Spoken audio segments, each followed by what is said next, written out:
Hey, what's up, guys? Good to see everyone here. Drop something in chat. Uh, how's your days going?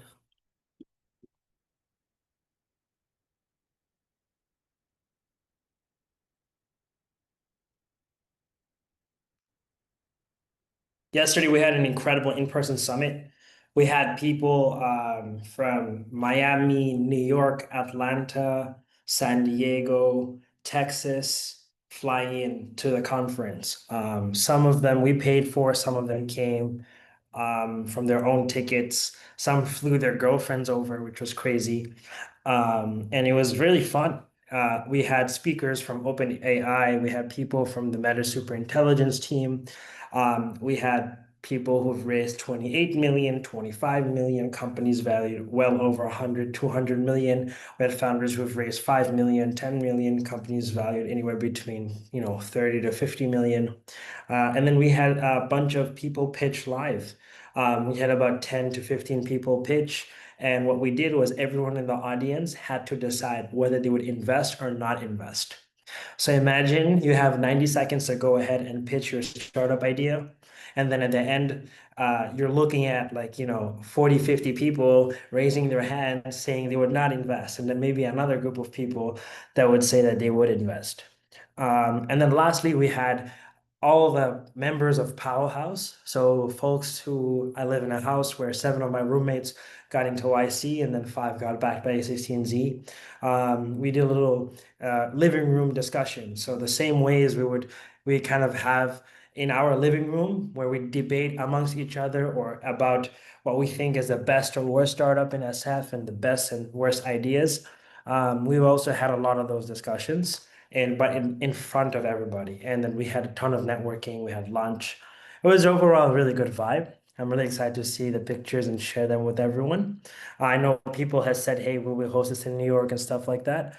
We're very open to it. Potentially, we'll do that. But with that being said, were you guys, if you attended the in-person summit, what was the hype? And if you had the opportunity to come to in-person summit, would you guys want to come next time?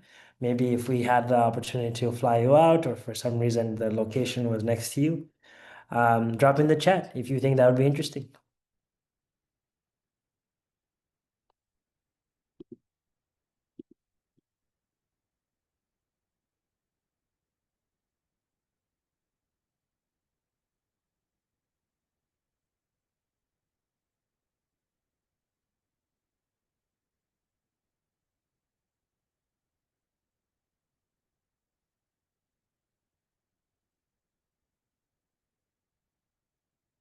Yeah, I think in the past we did the in-person, we did a online fellowship. I feel like in-person really takes it to the next level.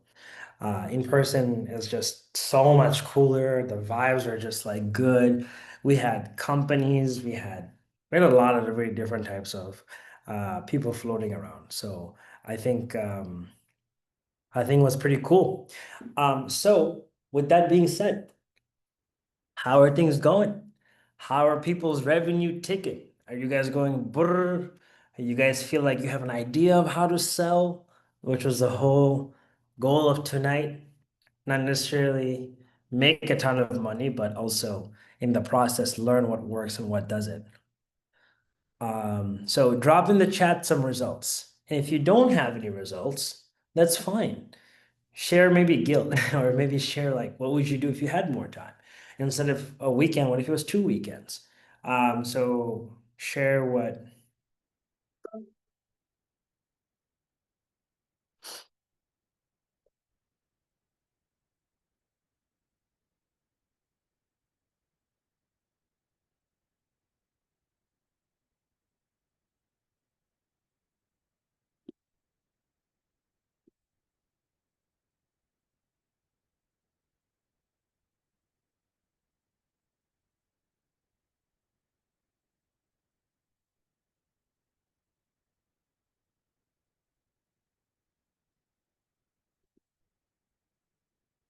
Oh, good user feedback is also really good. That's also always a good thing. Um, you know that there's so many like other AIs here. So I spoke to this founder of a company called Recall AI.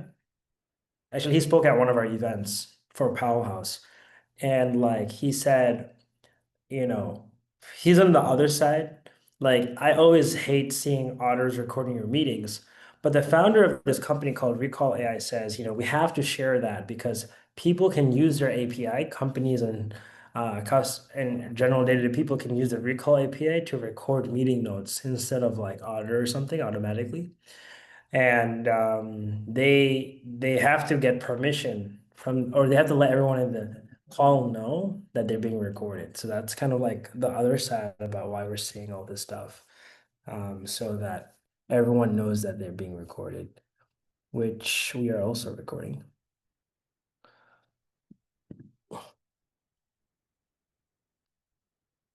Yeah, so guys, drop in the chat if you had some momentum spike. Share the momentum spike that you've experienced in these last 3 days, last 7 days. I want everybody to share something. If you didn't have a momentum spike, then at least like, what would you do if you had more time?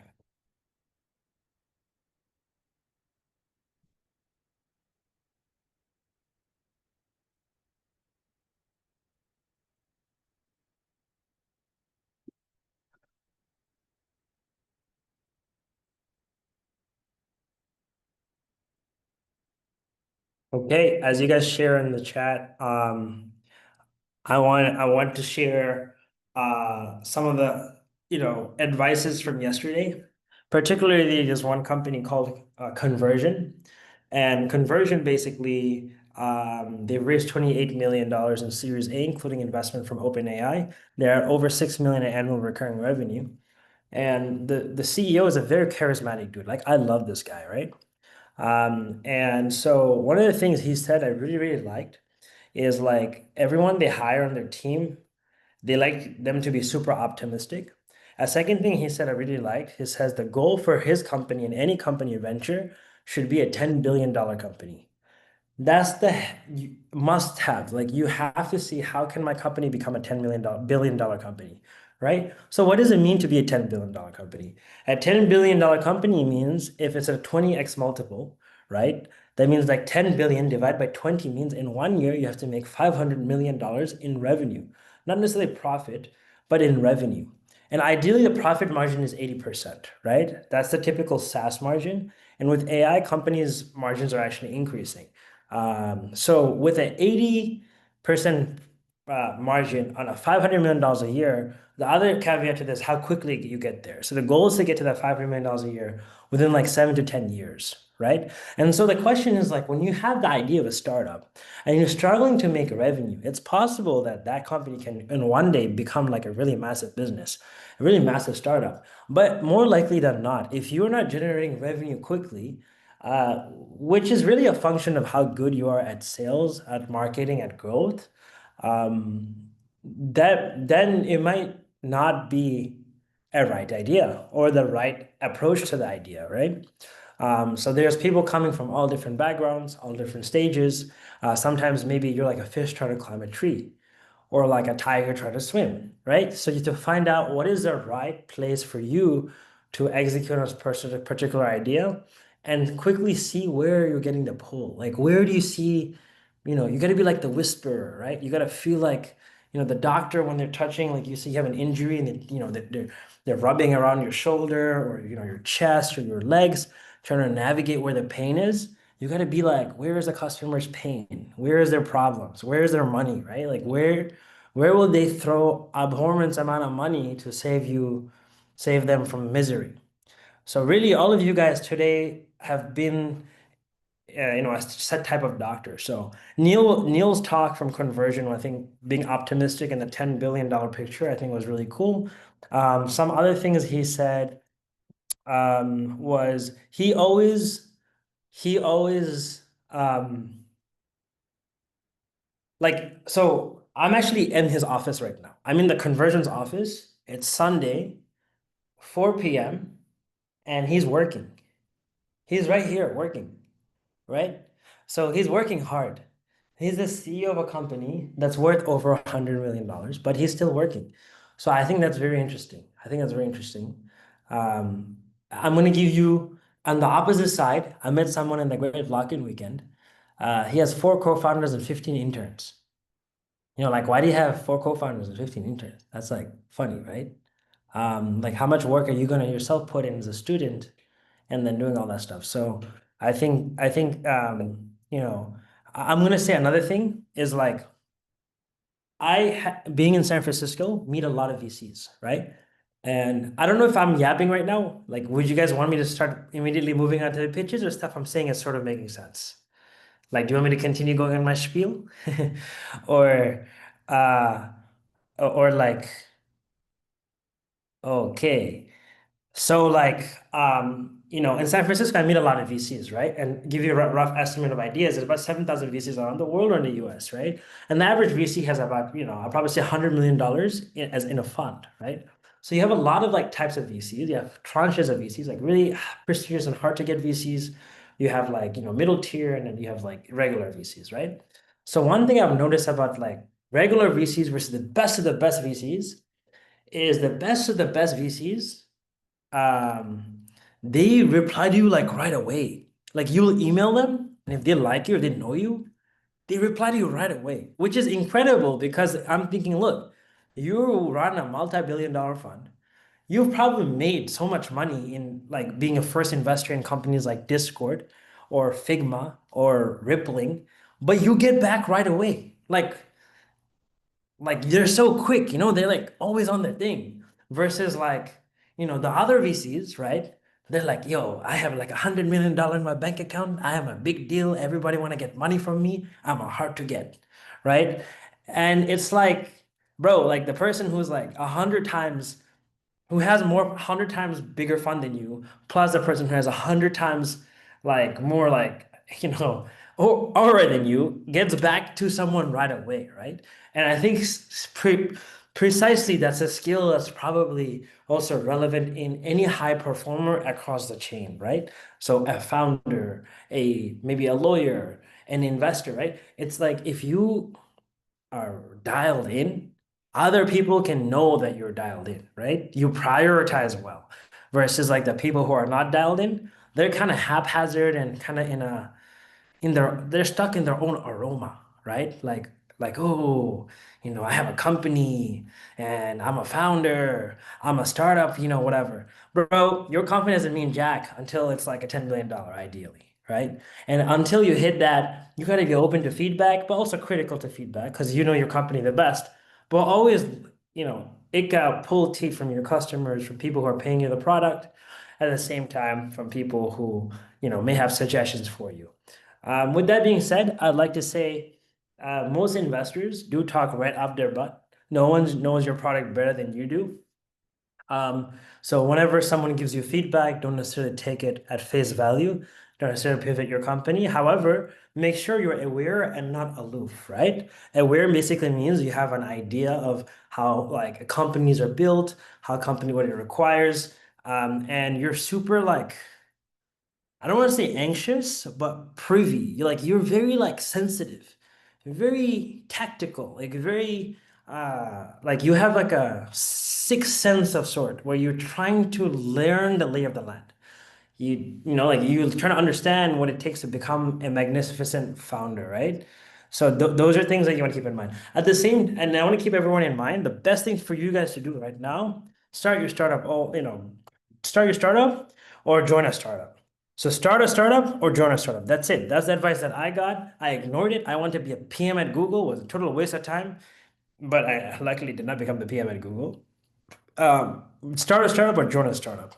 If you want to start a startup, that's why we have this right here. If you feel like this was a good challenge, but you rather first take a next step in joining a startup, learning the lay of the land, you can also like we can help facilitate that, right? For example, Neil is probably hiring a bunch of engineers, a bunch of product people, a bunch of salespeople. If you're interested in talking to Conversion or Neil or anyone, just message me, right? We're more than happy to make an introduction.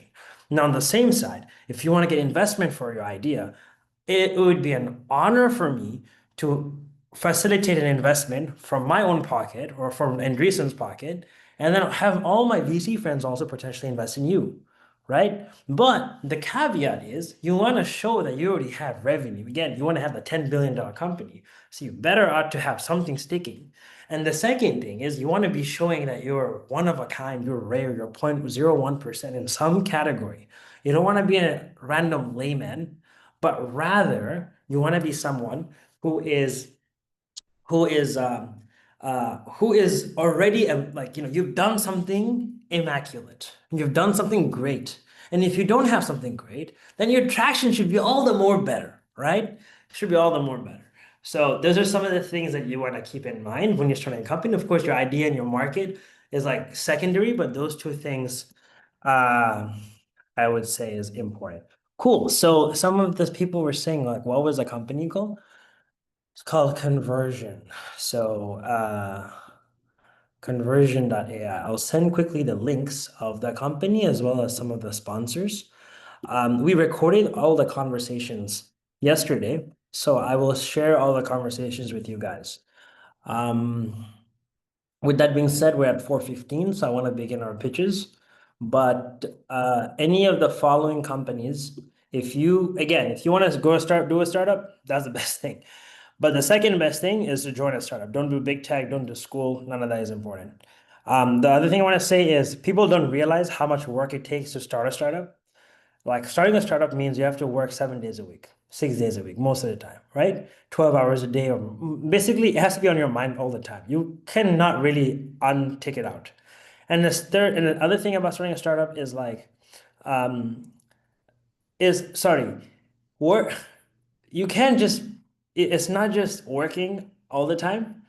It's also a tremendous amount of like stress for a lot of period, right? Like you have to figure it out until you make money. How do you make more of it? How do you make it quickly, right? And then make sure no one's churning and keep it going and having so many conversations from people you might want to hire to people you want to get funding from to people you might want to as you guys get bigger acquire, right?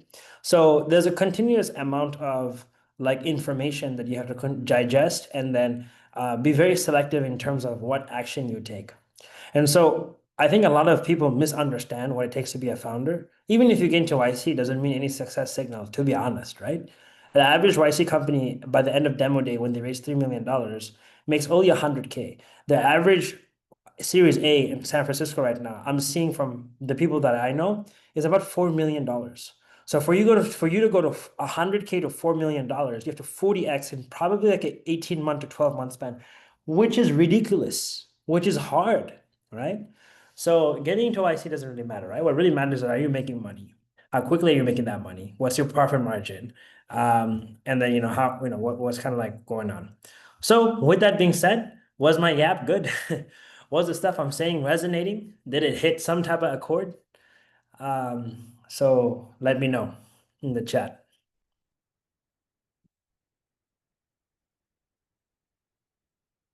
Cool. All right. With that being said, we're gonna have some panelists and people begin their presentations. I want everyone here to participate and give some idea. Oh, I was gonna share we'll share via email different opportunities that kind of exist. Uh, if you guys want to join a startup, as I kind of was saying, here's another one. This is a dating website, raised $10 million. Again, you guys can apply on your own, but it's better if I refer you because these founders listen to whatever I tell them, right? So no dating. If you're in New York, we have one in New York as well. The only thing is to join these companies, you gotta be cracked, like, you gotta, but I think the first step to being cracked is, sharing that you already have an idea about starting companies. And then there's a couple of, okay, companies. Uh,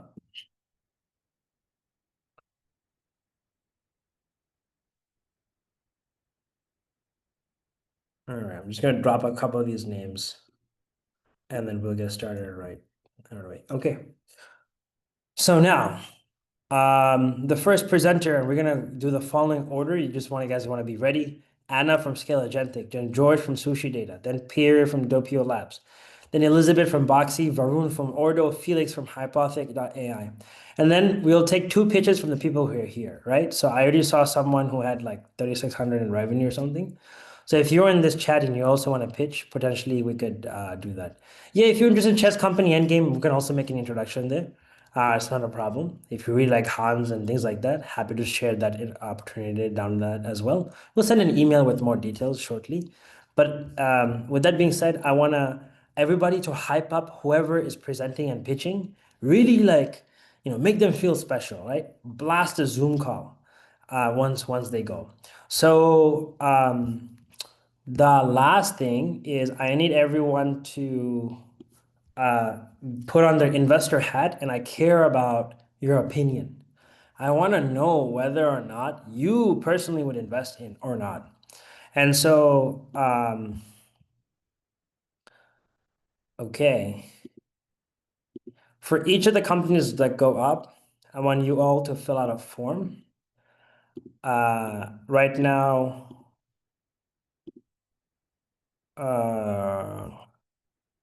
basically the form looks like the following.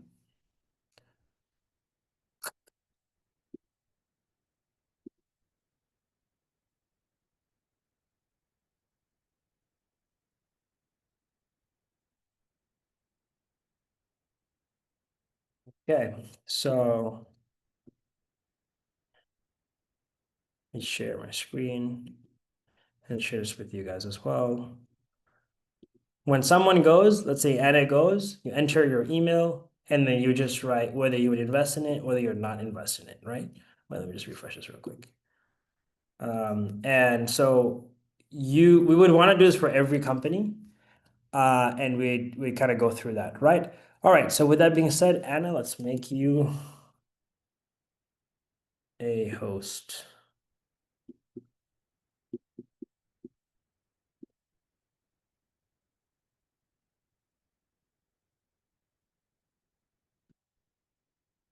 Anna, what is I see your note taker here, but what's your name on the scale I should take? Okay. Okay, promote to panelist. Okay, Anna, you've been promoted to panelist. You can share your screen if you want. You have 3 minutes. Guys, can we beef up Anna real quick? Like, let's drop some love for Anna.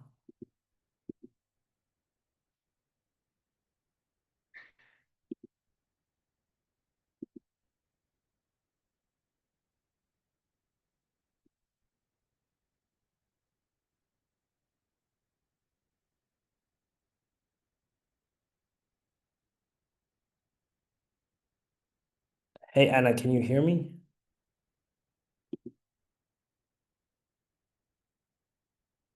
Can you hear me? Yes. Yeah. Okay, perfect. Now it's working. Go ahead. All right, great. Let me share video. Hi, everyone. Let me share my screen.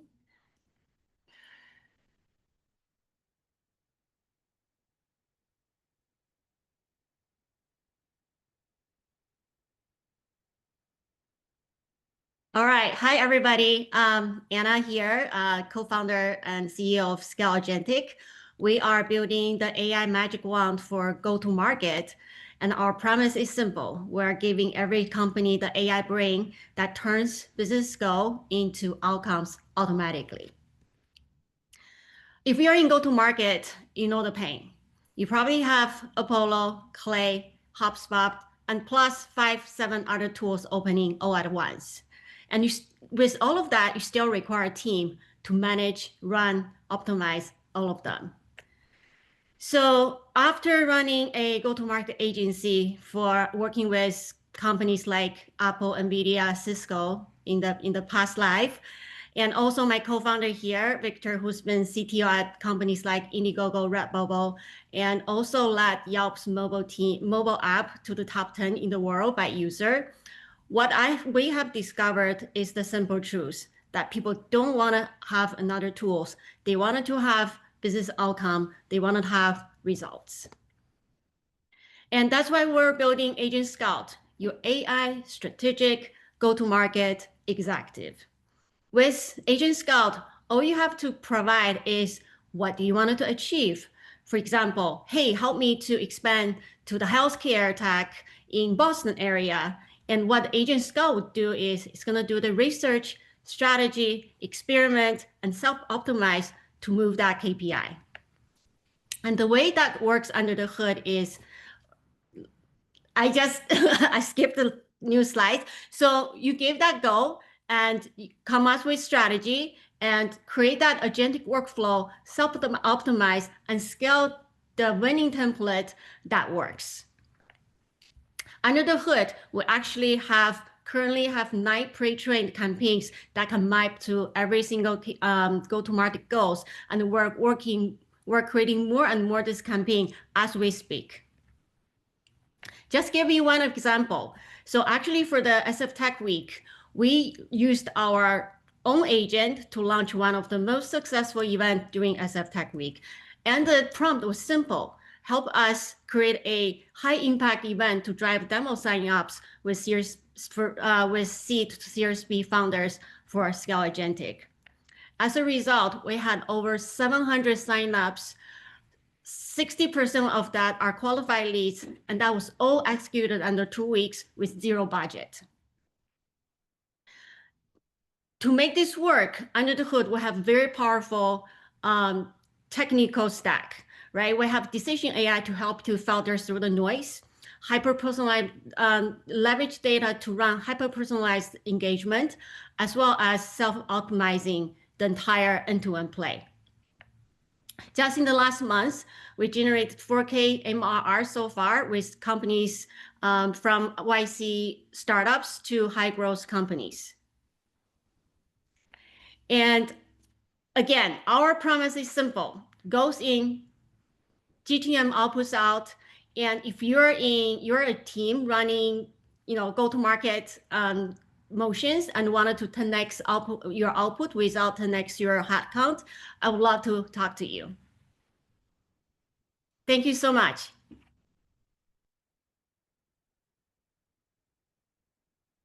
Questions? We can't hear everyone. We can hear you. Okay, great. Let's see the questions in the chat. So I guess people are just so amazed by what you built. So how can people use it? Everybody in this grid lock-in need to go to market, right? So how can we, you want to drop us a link or some discount? Yeah, absolutely. I'll be a customer. To do that. So, oops, here you go. So this is our, so we're intentionally onboarding customers who we believe will be able to give tangible, measurable outcome. So please go to join.scaleagentic.ai and give us your immediate goals, and we're gonna map you to different cohorts and onboard you as quickly as we can. And I'm gonna personally send a discount code to Yasin, and he can send to the entire the great. Yeah, I had to drop down your onboarding flow. Someone gave a great lock-in. But great guys, great stuff. Great stuff. Okay, someone has a question. We'll do just one question per company. So how are you building credibility with execs who might feel replaced by this tool? This is all about storytelling, right? So when we go to executive, we're not going to say we're going to place your jobs. We're going to say we're going to 10x your output. So what we're building, it's very flexible in terms of who will be able to benefit from it. Cool. Awesome. Technology is the only means to the end. Very good. Let's get one more round of applause for Scale Agentic and Anna. Thank you so much, everybody. Anna, take a screenshot of people sharing good things. Guys, drop in the chat. Oh, yeah. How do I do that? Hold on.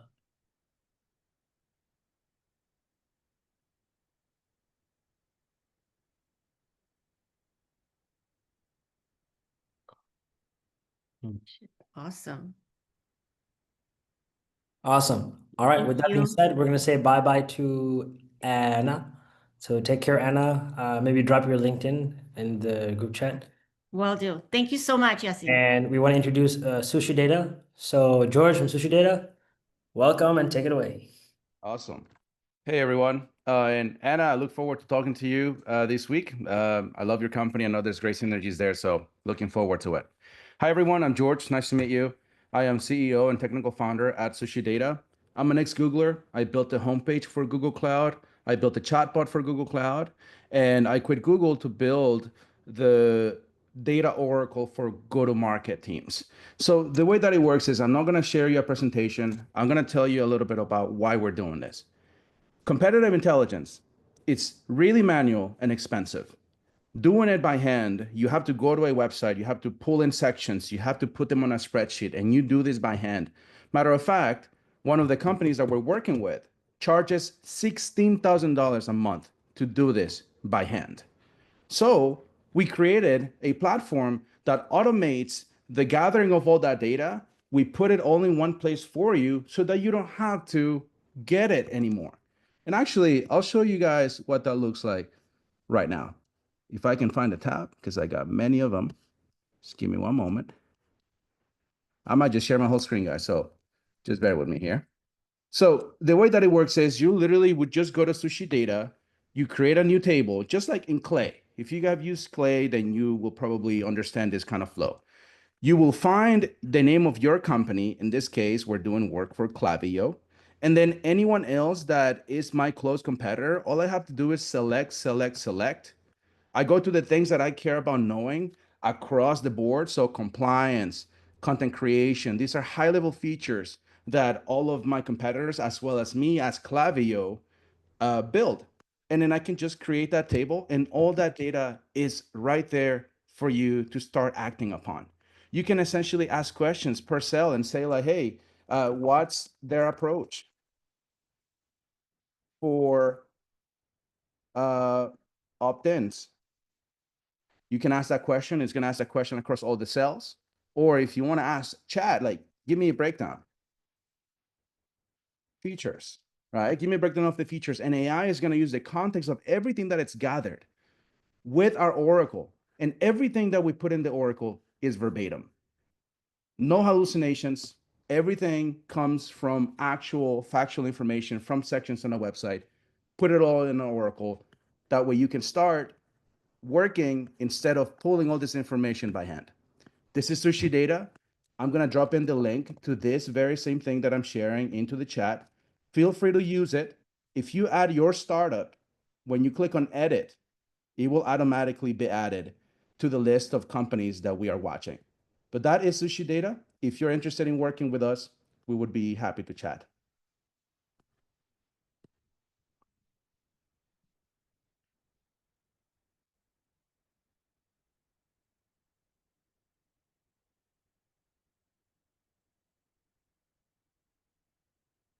Okay. Any questions? I guess I must say that Crypto.com is paying us, Cloudflare is paying us as well. We have $8,000 in pending revenue with the LOI that I mentioned. Yassine, Yeah. I did an analysis on conversion AI. So Neil, if you can hear me, man, I'm gonna send Yassine the should probably Neil share. is not, he just left, but I can share the word. Okay, sounds good, man. But happy Yeah. to answer any questions.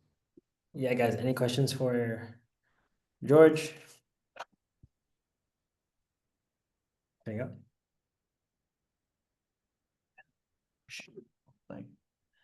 Okay, there's a question right there from Abrar. Okay. What markets are you focusing on for companies hosted on the platform, or is that determined by the user? That's determined by the user. I mean, honestly, as long as they have a website, that's all fair game. AI will essentially look at the websites, the sitemap rather. It will literally just do an entire analysis of that specific website. Then it will look at your adjacent competitors, your closest ones, and then pull their information as well into one place. That way you don't have to chase all that information anymore. All you have to do is really sign up, put the website that you have, and then we will do the rest for you. How is this different from softwares that show the same ads that my competitor is using?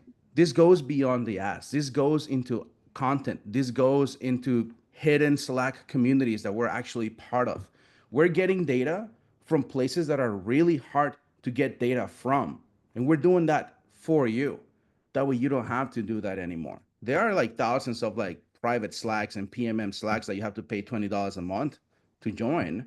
So we join for you and we give you all that data.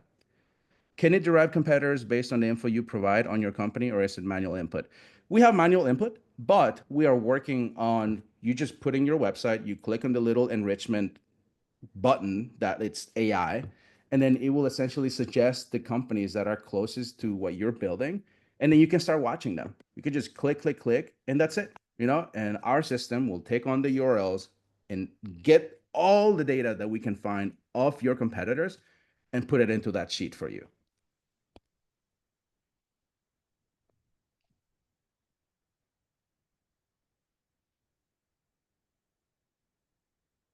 Cool.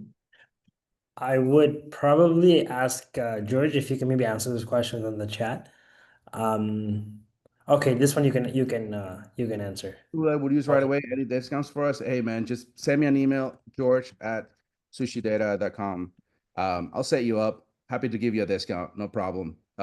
Yeah, data's out there, guys. Go get it. Just let's just see what's out there already. Let's open our eyes to this go-to-market.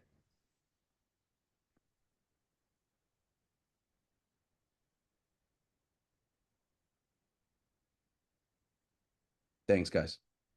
Awesome. Awesome, guys. Can we get a round of applause for George? George is crushing it. George is doing good Thanks, guys. work. And he's gonna book, I think, a lot of calls this upcoming week. So I'm excited to see him again next week. And Alrighty. okay, so one more round of applause, guys. Some praise for George. George, feel free to take a screenshot of the chat. Next up is gonna be Pierre.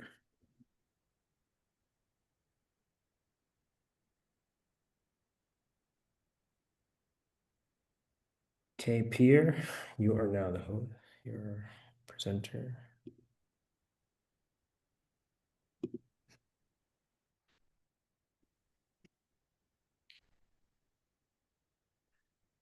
Hello, can you see me? Yes. Is it possible to also add someone in the chat Yeah, name? yeah. Who? Soham? Yeah. Thank you.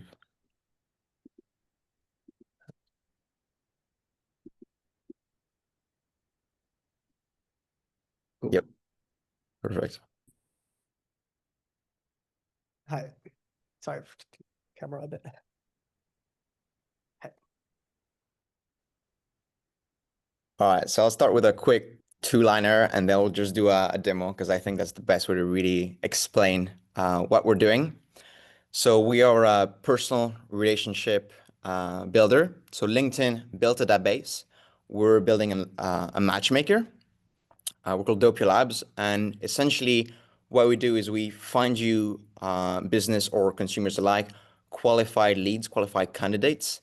So our matching algorithm finds you people you'll actually connect with using everything from shared hobbies, communication styles, and essentially what we're doing is trying to make a relationship that feels human and not algorithmic to one, make sure you have better professional relationships, and two, grow your sales pipelines, grow your recruitment teams. Since we got down to understanding who you are as a person and who you should, based on who you are and what your company does, who you should connect with. So I'm going to present very quickly a demo. I think that's the one, hopefully. Can you all see the screen? Is it working? I don't see anything. You don't see anything? I- Oh, that's okay. great. Lovely. Okay, it's working. Is it working?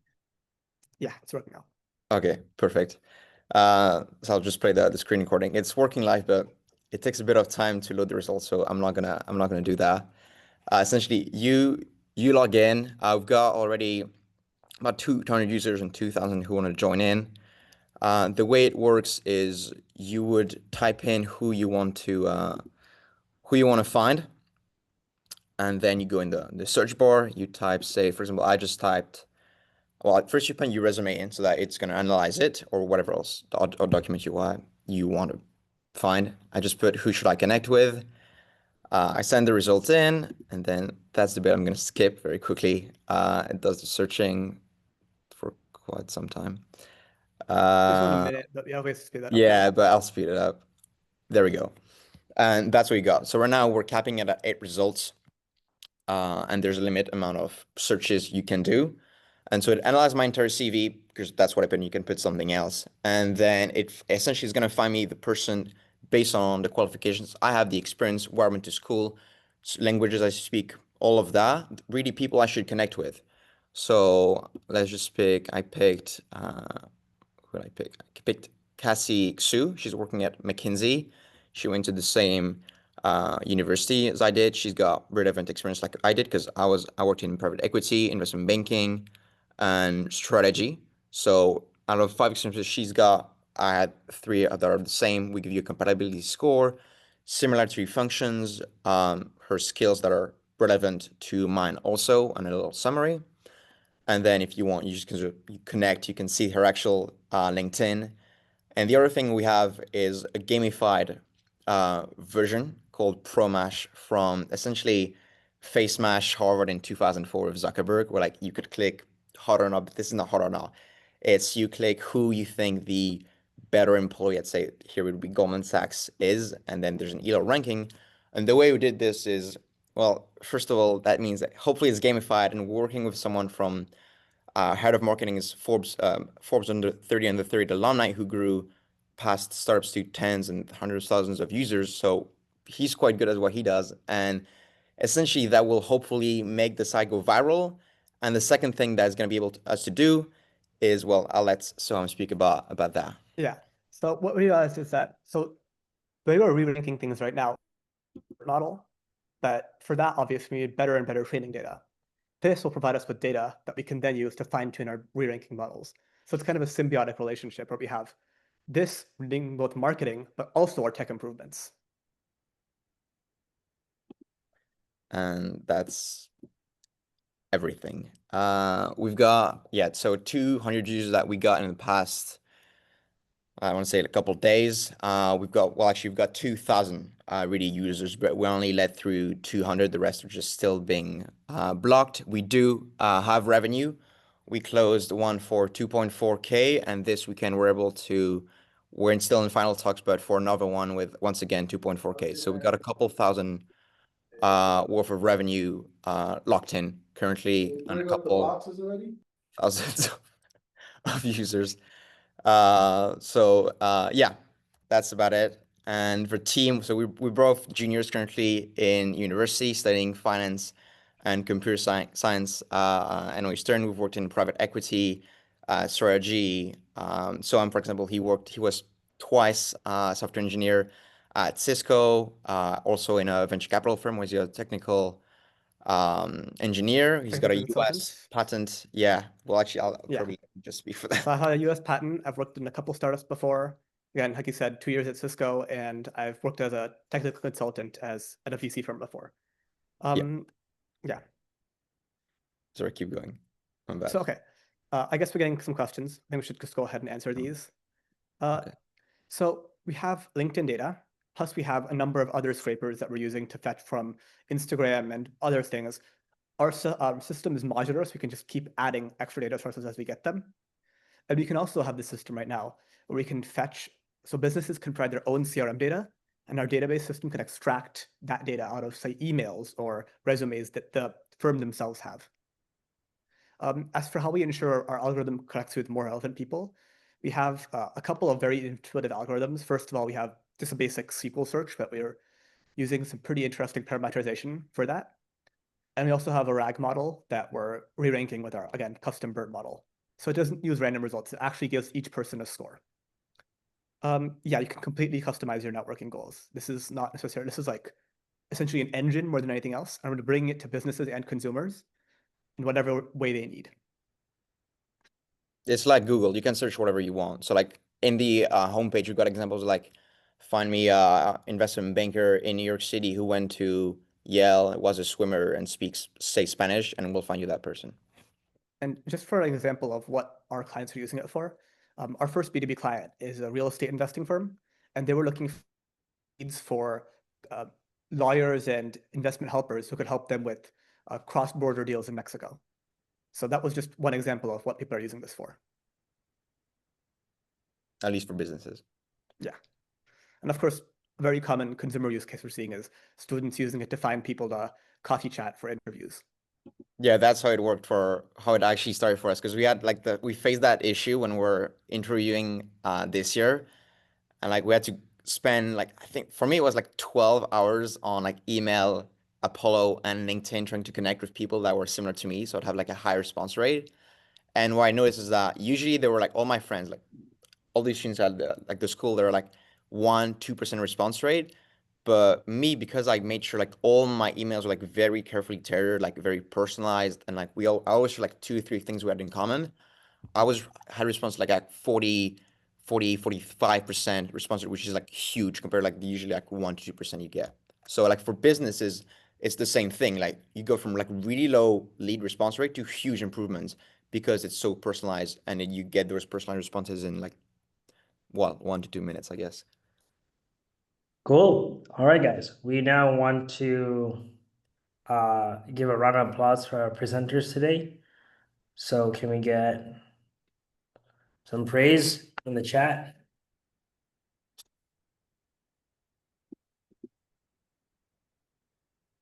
Cool. Feel free to screenshot the praise, Pierre. This is good praise.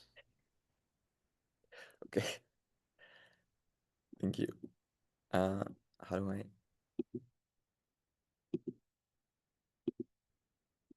Okay. Up next is gonna be Elizabeth. Panelist.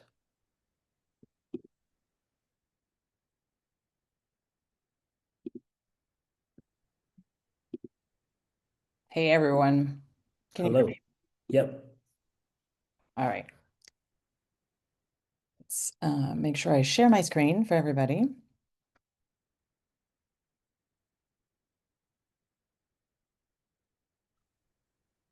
Then I'll keep looking.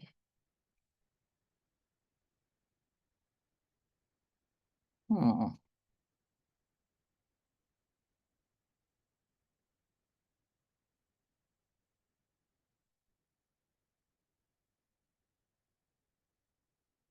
All right. I think I'm in.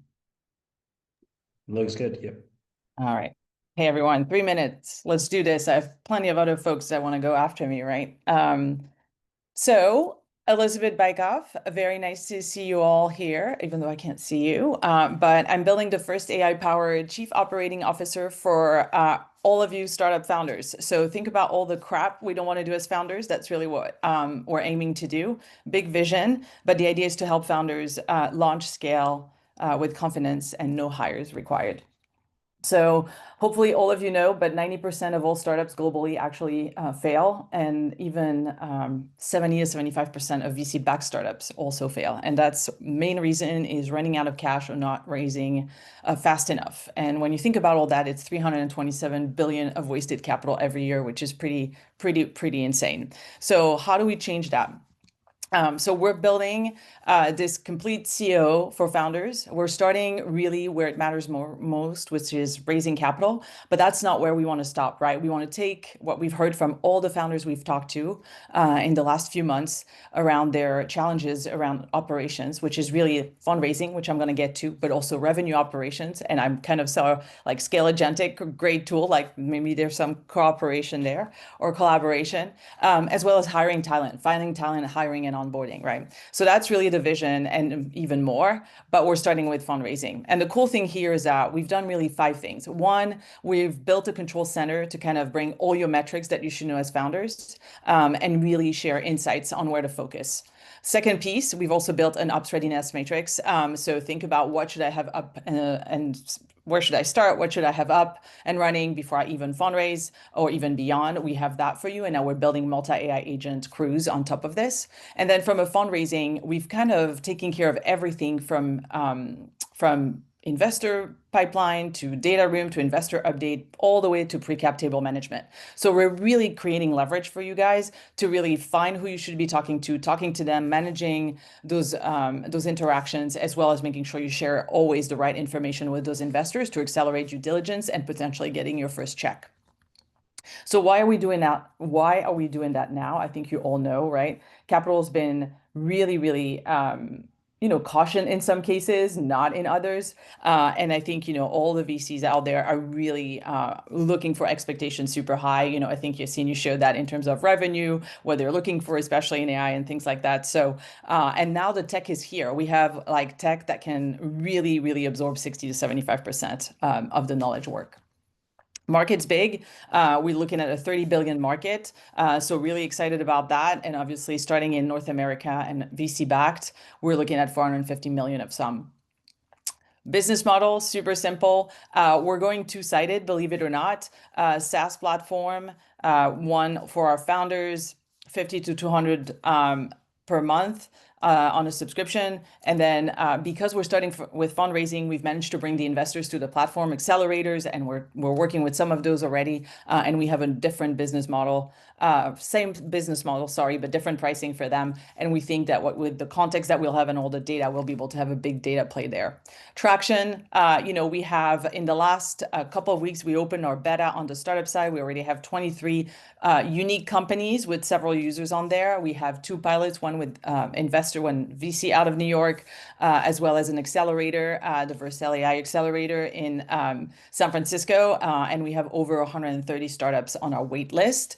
We secure 8.3K of ARR and growing. And we're really right now just like focusing on onboarding our beta testers and accelerating this growth.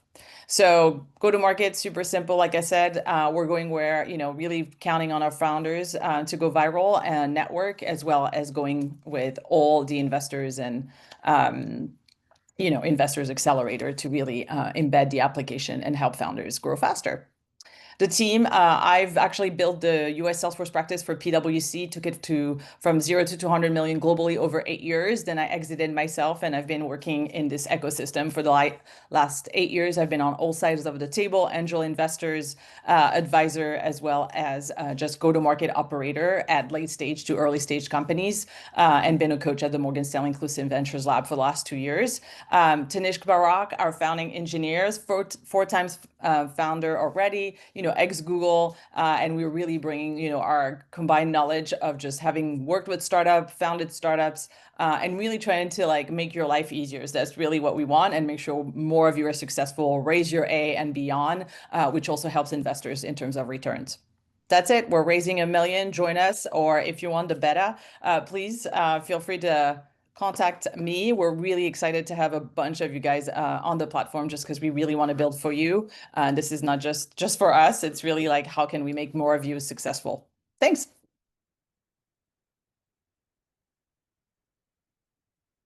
Very good. Let's take some questions. If anyone has any questions, drop in the chat, guys. How does your system ensure founders connect with the most suitable investor rather than just any investor?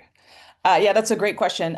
We've actually been doing a couple of things. We're building, a master list of investors out there based on not just our knowledge, but also a lot of what the startup founders are adding to their pipeline, completely anonymized. And what we're doing is a couple of things. We're making sure also that it's not just a match in thesis, but it's also a match in capital being deployed. So we really are tracking also signals to make sure that any investors that's put in front of you, in terms of the list that we generate for you, are actually deploying capital. And that's really, really important, because you can find hundreds of lists out there, and some of them are completely out of sync, to be honest.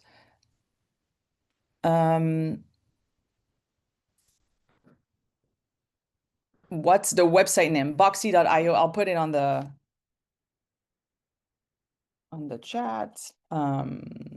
Here we go. And I do have a wait list. You can sign up for the wait list on the website, or you can also just contact me. I'll put my LinkedIn if you want to do that, and my email. So no worries at all.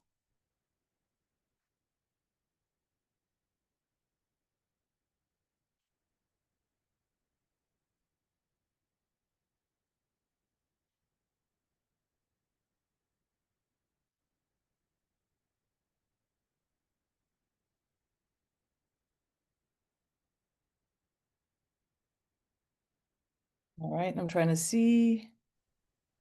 Guys, we have it. Yeah, thank you. Feel free to drop some praise for Elizabeth. in the chat. You should do a great job. Up next, we're gonna have Varun, Felix, and Sean Teresa, and Aditya. So we are gonna call Varun.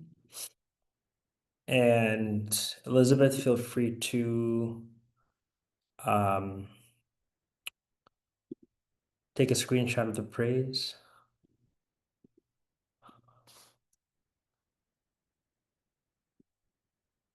Okay, Varun, you are now a panelist.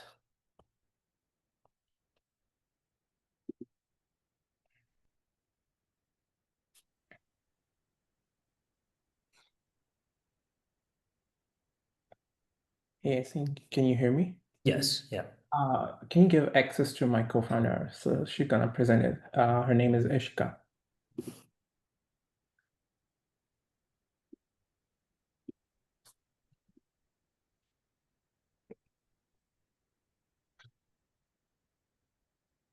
Thank you.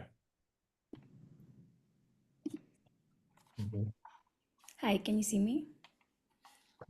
Yeah. Okay, awesome. I'm gonna share my screen.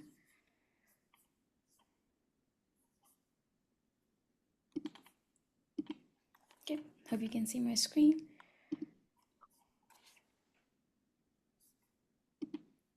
Can you see my screen? Yeah. Okay, awesome. Hi everyone, I'm Ishika, founder and CEO of Odo, and I'm very excited to pitch Odo to all of you. Well, before we start, let's go through a story. What you see on your screen on the right side are these fire hydrants, but there's a very interesting story behind it. These are the fire hydrants installed in a very famous mall, Well, in Toronto. When I was talking to the property manager of the mall, he told me it took him 3 months to get these 90s colorful hydrants installed in their building. And I was shocked. He told me the property management, how it works is they have to call their friends of friends and network to find a licensed, insured, best price, good quality vendor who can supply these hydrants. Well, guess what? That's not the problem of just that manager. That's how the property management industry is for commercial and residential. A slow legacy-based softwares like Yardi AppFolio makes these industries small. Lots of manual work. Here we are, me and Varun, solving this problem. I've been worked in past at Amazon, Nokia as a software AI engineer, and I was a product lead at a Japanese startup, led a funding and a partnership round with Niantic. Varun, can you give a quick introduction? Yeah, I'm Varun. So I've been like 2 times founder. I was like a founding engineer at 1.2 billion at tech, and I have done research at financial engineering back in 2024 in Georgia Tech. Awesome. What we are building is first ever end-to-end property management platform. Our goal is simple: make property management as easy as using ChatGPT. What are the current problems? Let's learn about this industry. So, currently, the softwares in the market are slow, like Yardi and Trotter. They take a steep learning curve. New property managers entering into this industry takes 2 months of onboarding just to learn these softwares. That's how complicated these softwares are. The MOR and financial reports takes 35 plus hours monthly to create. They have to attach all the proofs, write the summary, give it to the management. Communication between vendors, tenants, their colleagues, all manual through Gmail. 50 plus hours gone again. Boom. Vendor management. Bad vendor management, finding wrong vendors for your building for repairment or supplies cost around 90K annually per building. Now that's how big the problem is. Odo. We work on 3 main pillars at Odo. First, make software that easy that you can onboard to this using it within 1 hour. We are automating all these tedious and manual tasks at Odo. Number 3, scale the PM capacity. If today property manager can manage 3 buildings, we give them the power to manage 300 using our software through automation. Currently, we are at 3K ARR within 1 week of launch. Our traction. We have 2 paid design partners, City Sites and Stepstone. City Sites has 100 plus properties and Stepstone has 30 properties with AUM of 40 million.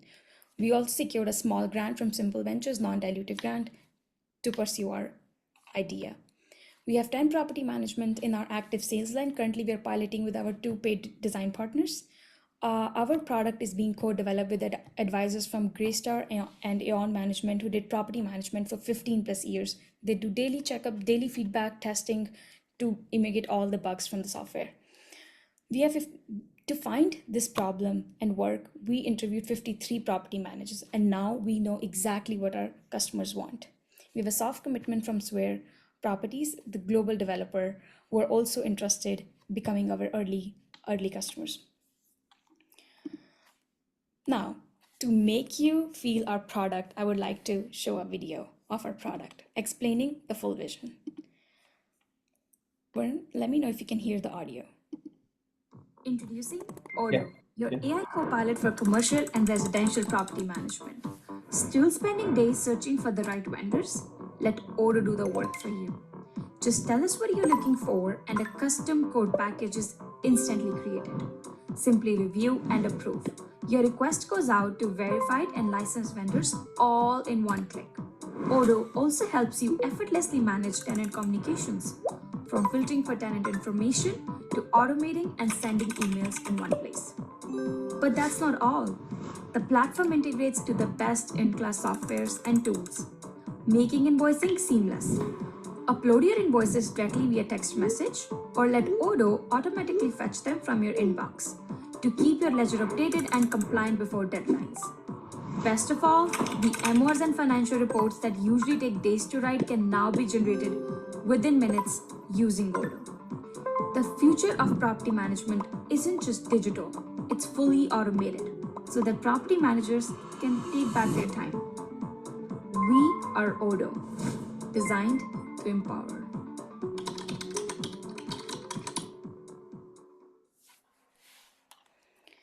So that's what our 3 minutes were, pitching our product, showing our vision. Please let us know what questions you have. Thank you so much.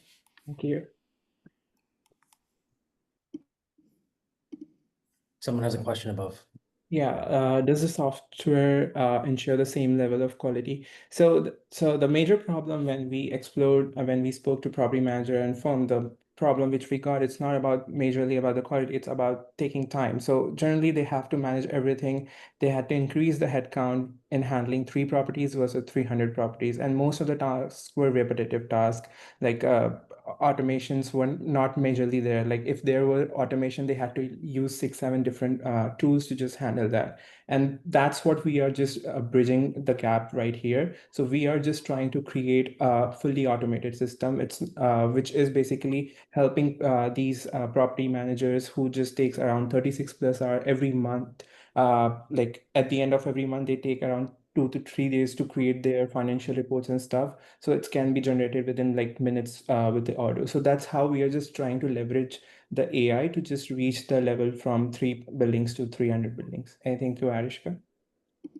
Yeah, like as you saw in the demo, like these emails, right? Instead of opening Gmails, keeping the track of the communication, writing each email by themselves, now they just give a prompt, it pulls the list, tracks all your communication thread, give one prompt, it send emails, right? Or you have to fill, like before Odo, you have to fill like for your each bill and invoice, you'll have to fill everything manually in the system to upload the form or the invoice. Now you just upload the pictures. So you see how we are reducing this time from an hour, which a task take an hour, to 1 minute, less than a minute. That's how we are scaling. Yeah. There's a question like, for how long have you guys been working on this startup? So this is very interesting if you want to answer this question, Ishika. Yes, sure. So me and Varun recently met through ODF. We started working on this in September, but before this, Varun was working on a separate idea in residential space, and I was working in commercial space since 1 year. We were building separate products, and then we were realizing that there's something wrong, there's something not working, and then we finally met at ODF, and we figured out our learnings were working, and we were making a good team. So we iterated a bit and started working on Odo. So what safeguards prevent errors or delays when scaling management capacity this drastically? So basically it was majorly the task was like when they are actually dealing with 300 properties, so they have to have like handle daily work order requests coming up. For example, take an example of maintenance. So every day there are a lot of maintenance requests coming up. If they're handling 3 properties, so might be having like around 100 requests per day. But maintenance team has to manually transfer the request to the vendors, or maybe just check what's the status with the vendors and everything. With our AI, it does automatically. It has to be the property manager who take the final call of approval that maintenance request generated with what's the current progress. Everything has gonna be seen right there. You just have to take the approval, whether it's correct or not. That's it. So that's how you can just scale up from like managing 4 to 5 properties to up to 300 properties, because you just need not to increase the headcount. You just simply need to use the platform which we are providing. Very cool, guys. Guys, can we get some praise for this team right here? Let's get some praise for this team right here.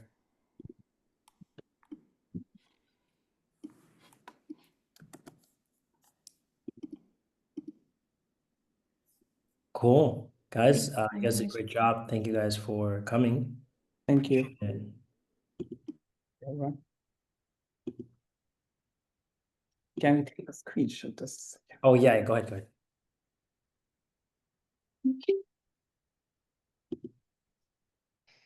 Up next is Felix, and then Sean, Teresa, Aditya. And then we'll announce the winner. All right, guys, let me just get my slides set up and we can get started. Perfect. Do the slideshow. Okay, perfect.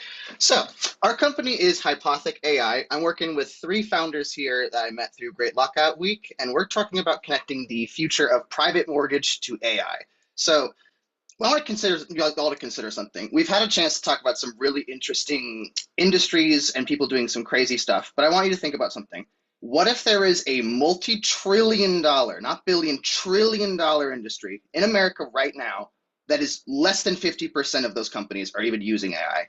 I kind of already said it when I said private mortgage, but mortgage right now is an industry that has up to $3 trillion going every single year in terms of processing for loans, people doing houses, all that stuff.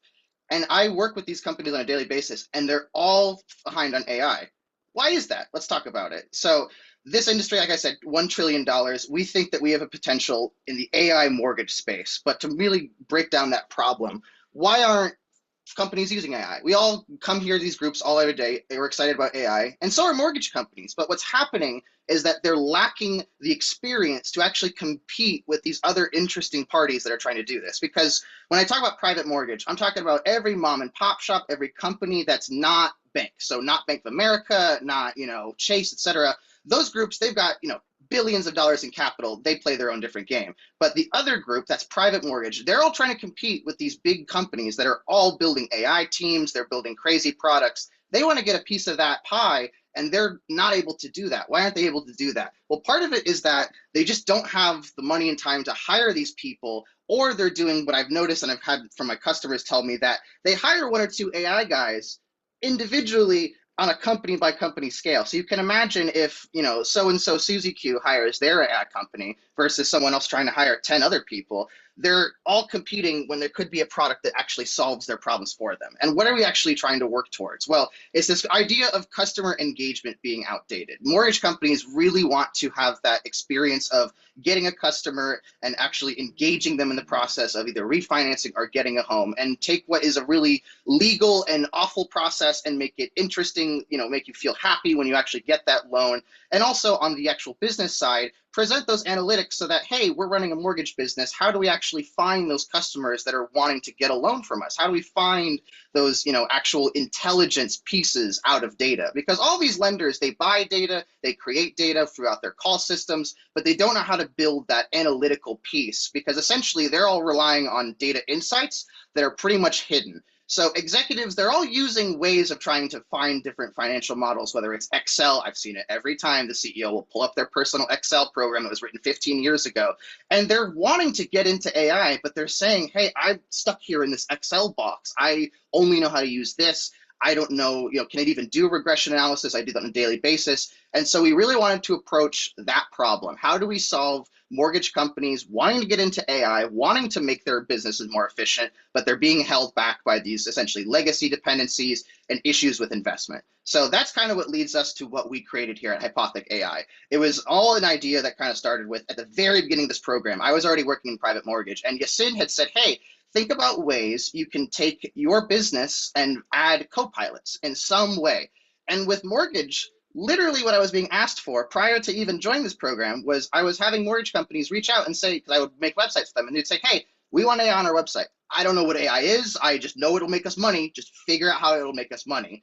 And so we had to think about that problem. How do we make money for them versus just dropping an AI and all of a sudden they're spending all this money on credits? And so we wanted to build a platform that actually enables private mortgage companies to engage their customers on the front end and take that data on the back end and use that data to drive growth. I've got a little quick demo in a sec, but to essentially go over what that ends up being. We focus on instant deployment. All of these companies are not dev first. They are mortgage first.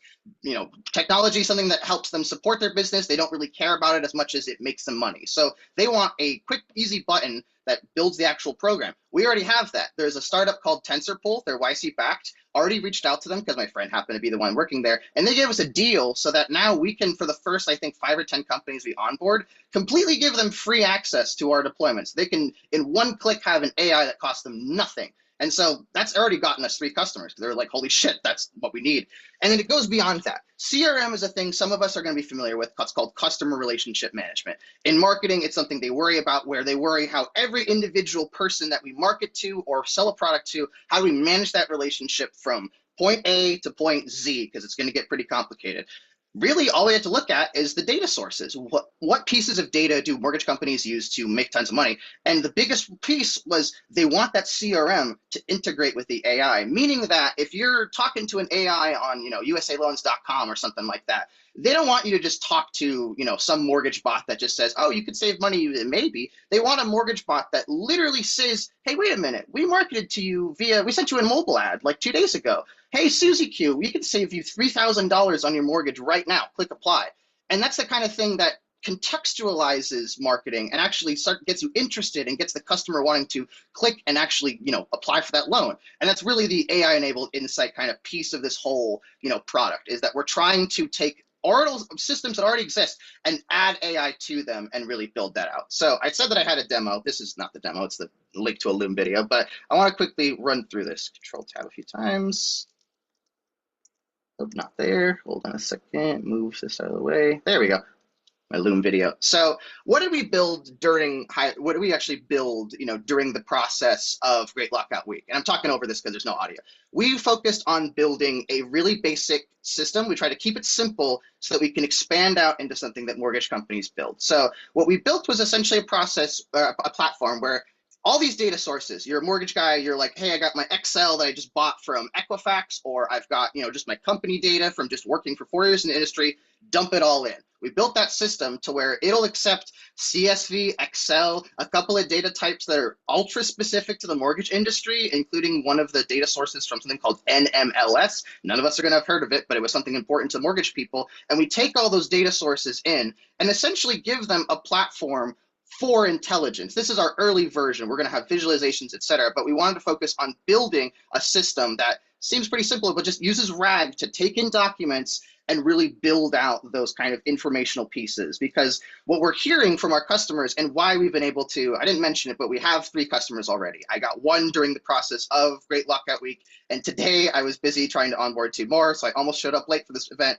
But essentially why people are excited in the mortgage industry on what we're building is that we're building something for them. A lot of companies are building, great products, OpenAI, that can be used by any potential number of companies. But OpenAI is not building the product for mortgage companies first. They are building OpenAI, the AGI for everyone. And so with our focus on specifically private mortgage and looking at that industry, we found that it's basically, blown up our marketing process because we haven't paid for any ads. I've literally just been cold calling companies I've worked with in mortgage, or just places I know that are mortgage companies around us, and saying, hey, we're an AI startup that's building a product for you at a price that actually like makes sense. We're not charging you 10K or whatever per month.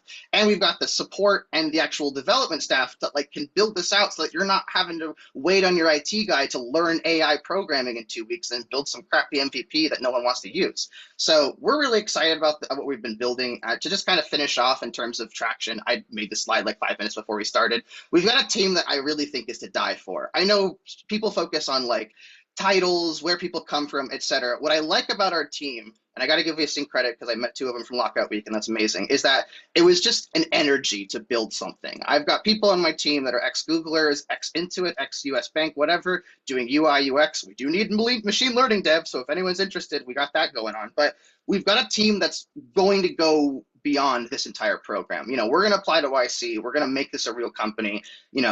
What Great Lockout Week was the energy kind of spike that got us, invested in building a company. And we're really just going to take this further and further because we really believe that private mortgage and helping people on a day-to-day basis is what's going to matter. Like, why do I really care about this idea? It's the idea that in America, one day we can get to a point where everyone's mortgages goes down by like $200 to $300 because on average that you can get a refinance or a mortgage at a right price because AI is helping you. That's what drives me to work on this and gets me excited.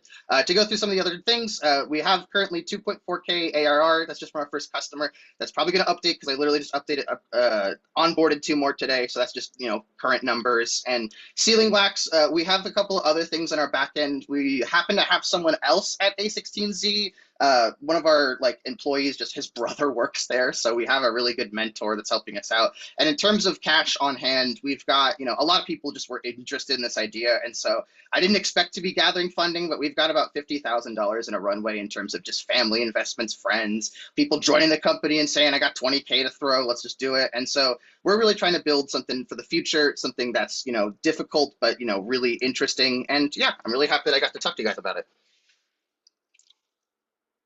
Let me check out some questions if I got time for that. How do you prevent AI tools from becoming a money drain instead of a revenue booster? That's a really good, I'll start with that one from Rowan. That was actually a question.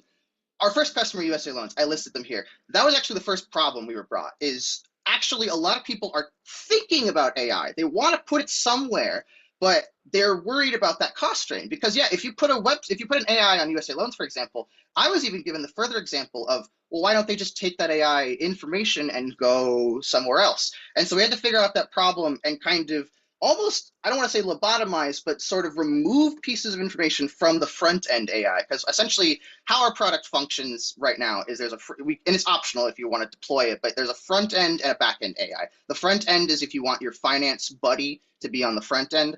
And what we've essentially determined is that it's all about getting someone to apply. That's what all these companies care about. If they can get you to make an account, they got you because they can send you ads. They can, they know you're closer to a sale. And that was the problem I was given, was that if we can get them to apply or make an account, the AI cost doesn't matter because let's say even a ridiculous number. Let's say a user sits there and $2,500 of credits go away. That's actually still enough money that you can make money on the loan because on average in America, when a loan is sold back and forth, complicated process, it's about $15,000 is how much money is made out of that process. And so, yeah, Yasin's telling me to wrap. So, yeah, I really appreciate everyone, giving the time to talk about this. We're building, every day. If anyone's interested, just DM me. We're, always going to be building stuff. And Yasin, thanks for giving me the chance to present. I love hearing about everyone's companies and having my own chance to do so. Thanks. Awesome. Yeah, I just want to be on time for wrap up at 5:30 ideally. So No guys, let's worries. have an applause for Felix. And Felix, feel free to take a screenshot of the chat, screenshot of yourself. Appreciate it doing that now. Awesome. Thanks, man. And now we're gonna bring on Sean. Sean. Well, before Sean, let's actually do Theresa. So we will bring you, Theresa.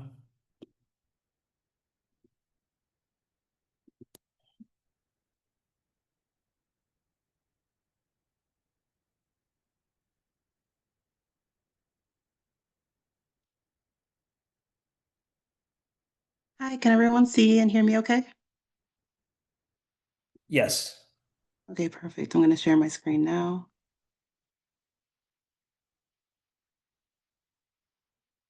And then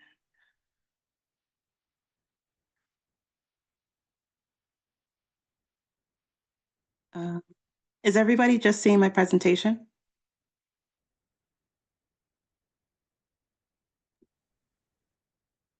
Yeah, we see it. Okay, I just want to make sure nothing's blocking it. Already perfect. So I'm just go ahead and get started. Hi, everyone. My name is Teresa, and I'm the founder of remotelygood.us, a remote-first AI-powered career platform for social impact. Tens of millions of US job seekers attempt to break into social impact in the US at some point in their careers. It's closer to 500 million job seekers globally, with remote work still popular post-pandemic. However, existing job sites fail to serve job seekers and organizations that do good. These organizations get priced out or drowned out on big platforms like Indeed and LinkedIn, leaving job seekers lost in the sea of roles and struggling to navigate a social impact career. I'm approaching this problem with 10 years of nonprofit and political experience after studying government at Cornell University and being a remote job seeker myself. After years of using solutions that fell short, I started Remotely Good as a newsletter that gained thousands of subscribers through word of mouth. This year, I recruited my CTO, Sophia Mendez, and launched the job site. Remotely Good is a one-stop end-to-end platform for remote social impact work. We offer job seekers jobs across industries, AI career tools, and more to assist throughout the entire application process. For employers, we offer featured job listings, AI hiring tools, and remote-first consulting. On our job board, you can search jobs by salary, location, and by a really unique feature, by causes you're passionate about, like environmentalism and voting rights. Premium users can get AI-generated cover letters, resumes, and interview prep. And we're working on AI voice coach and auto-apply features soon. None of our competitors offer AI career or hiring tools for social impact job seekers or employers. We're also one of the few social impact job boards featuring jobs across sectors in nonprofits, politics, and social impact businesses. The market for online coaching and recruitment tools is massive, at $10 billion in US alone and $40 billion globally every year. We plan to capture enough of that market to achieve a 5 to 10 million ARR in the next few years with the right investors and strategic advisors. We plan to achieve this through a B2B and B2C model, charging for premium AI career and hiring tools, featured job listings, career coaching, and remote first consulting and recruiting. We already have a community of around 3,000 engaged social impact professionals on our mailing list, 2,000 monthly active users on the job board, and 150 lifetime premium users who have paid for services. We've also secured 18 employer letters of intent. That's actually updated in the past week or so to 20, and we're actually in talks with another. We've onboarded nonprofits, like leading national nonprofits like Working Families Party, meritamerica.org, and protectourcare.org, as well as a lot of small organizations as well. So if you're excited to collaborate and support a future of work that's remote first, mission driven, and accessible for all, I'd love to talk after this. So let's make it easier for millions of people to do good from anywhere. Visit us at remotelygood.us and follow me on LinkedIn. Thank you so much. I'm just going to go ahead and check out questions in the chat. Give me 1 second. Let me see. I just see the comment, Teresa the Goat. Thank you so much for that. Let me see if there's anything else. Does anyone else have any last minute questions?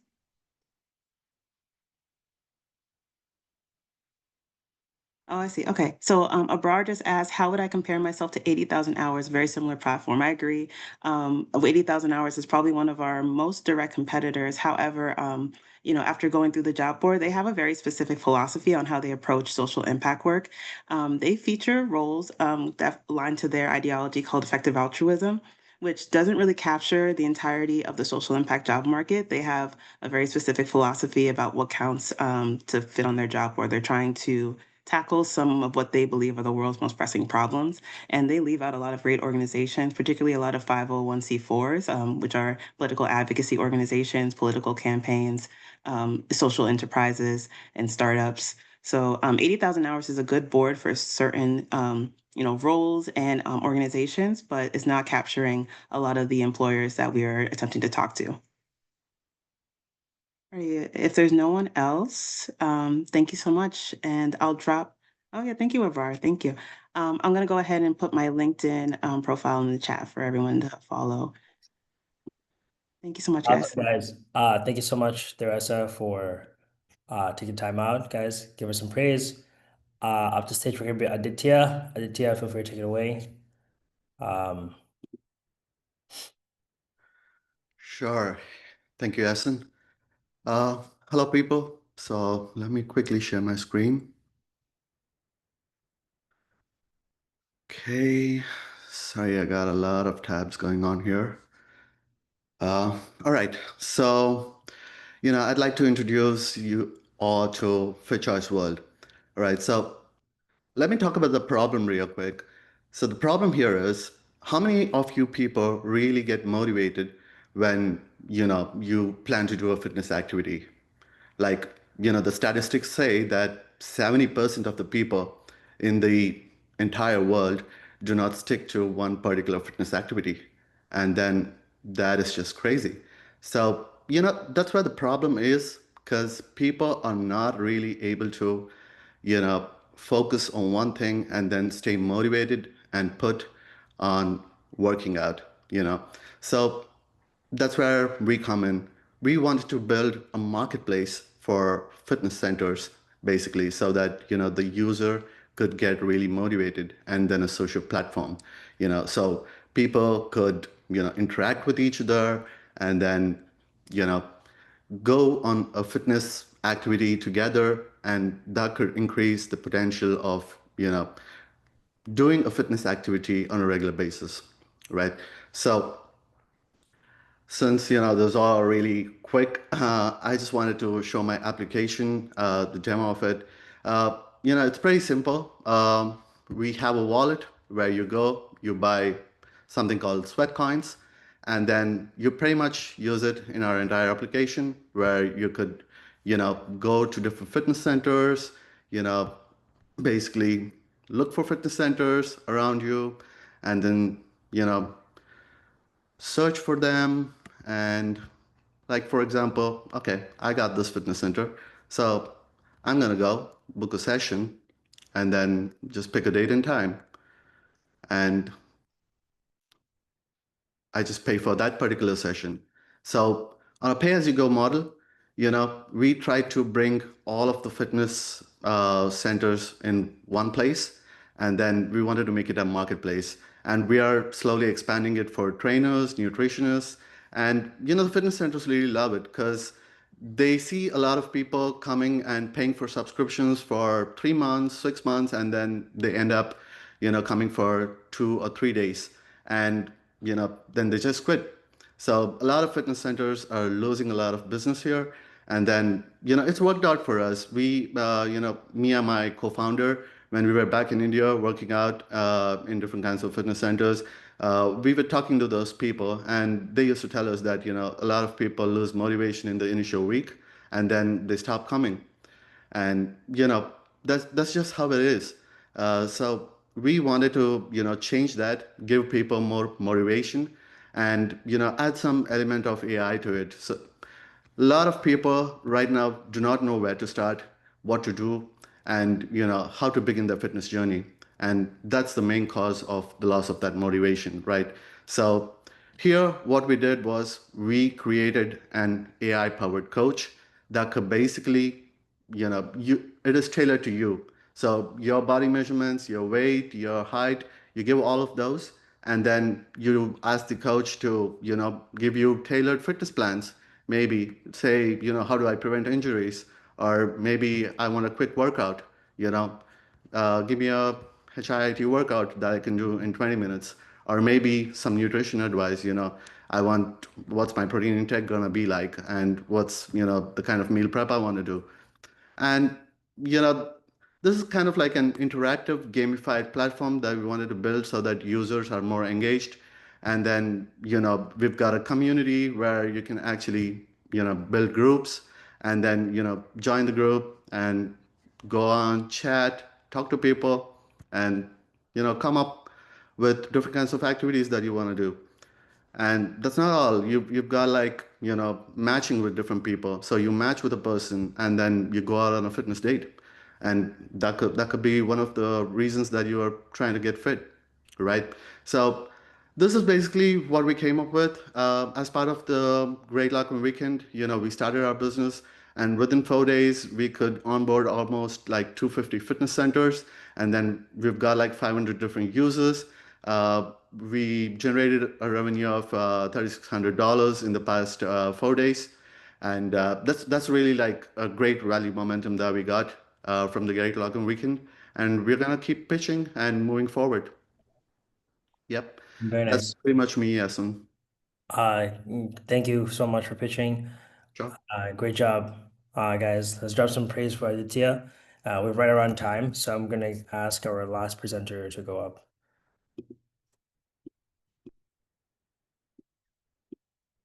Okay, Sean, you are up.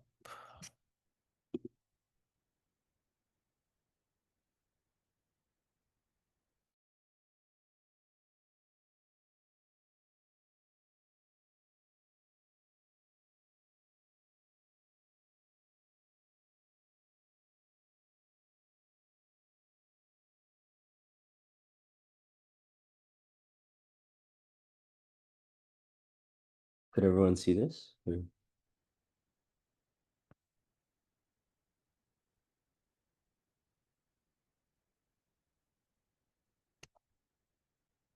Hello?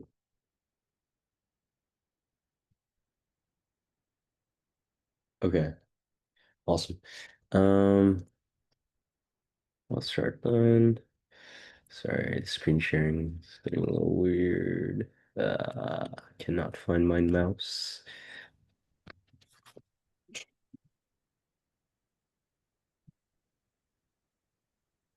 Okay, awesome. So I'm here to talk about Symphony, and here at Symphony, we're scaling robotics intelligence. So everyone knows that the future of robotics is going to be huge. Robots are going to be there to, clean your laundry. They're going to be in doing manufacturing in the factories, essentially doing everything that humans don't want to do. But how do we actually get there? Well, currently, to get to the future, we rely on these humans called the teleoperators.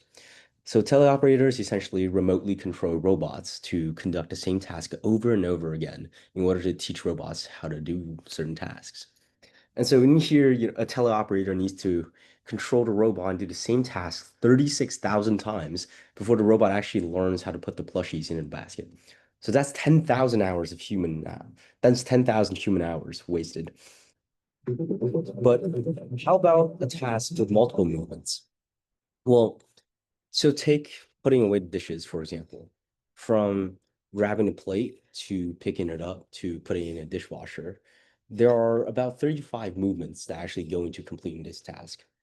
So 10,000 human hours per movement, $45 per hour for these human teleoperators times that. So $450,000 going to each movement.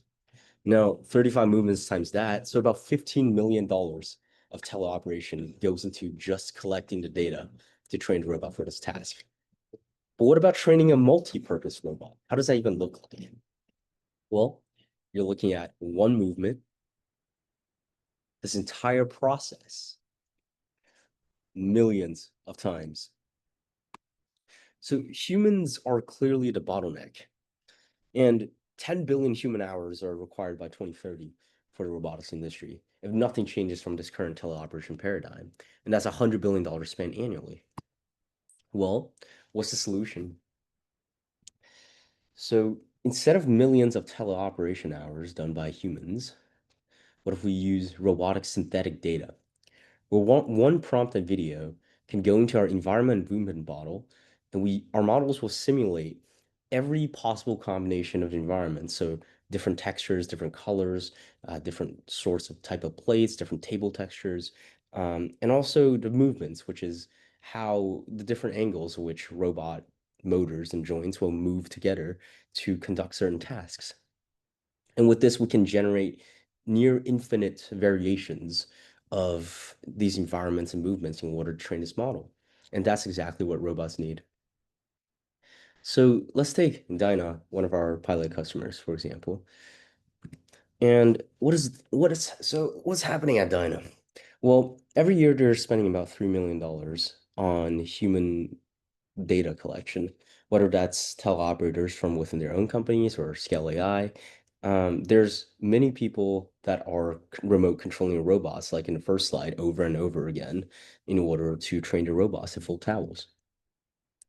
And what we did essentially is we took the video diffusion world models from NVIDIA, and over time we were able to increase its generation quality. And this happened through research collaborations with NVIDIA and also with the help of some of our friends at OpenAI. Instead of 5 seconds of quality video generations, we were able to get to 30, which coupled with the robot action trajectories are enough to train many of the initial, like the more simple robots tasks. As for a more difficult, as for companies that are trying to complete more difficult tasks like Dyna or Figure, we have been developing our technologies to try to get there. And so once we solve essentially the problem for Dyna, there are many other customers and robotics companies just like Dyna. And so this is a quick overview of the type of data that's needed within the field. So with the current teleoperation paradigm, companies are poised to reach about 10 to the 8th or 10 to the ninth magnitude of data hours by 2040. But this is not sufficient given what we know about how LLM training data scales. Symphony could fulfill the scaling laws. And so a bit about our story, how do we actually get here? So my name is Sean. I've won the NVIDIA hackathon a few times. And after winning so many that NVIDIA actually banned me from participating, I was I'm grateful and honored to be invited to now participate as a judge and also was invited onto their ML team over the summer. While on the team, I had the pleasure of speaking to Jensen and talk to him about his vision on the embodied robots and scaling laws. And so um, according to him, a combination of classical simulations, so physical engines, like Genesis or NVIDIA Omniverse, but also neural world models is going to scale up robotics training. But NVIDIA is just creating an infrastructure there for someone to build it. And so, someone needs to build it. They're waiting for someone like us. Here are some of the people that has been supporting us so far on our journey. And welcome to Symphony.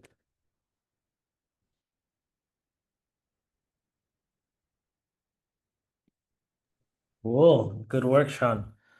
Guys, if you have any questions, I'm sure share the praise in the chat.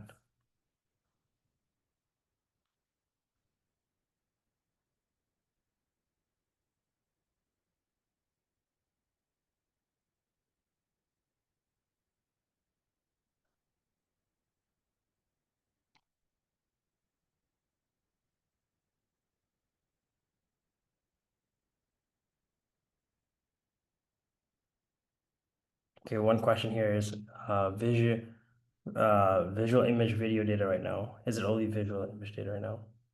So actually, what we are the synthetic data that we're generating, yes, but the actual output format of the data that we provide to the companies, no. What we provide is visual data coupled with the motor action trajectories. But we essentially take other companies' data and then we mess with the visual part, but the motor part we don't mess with right now because we tried messing with it before. Um, you know, it's very difficult, and most models trained on it are most robots trained on it actually get very shaky.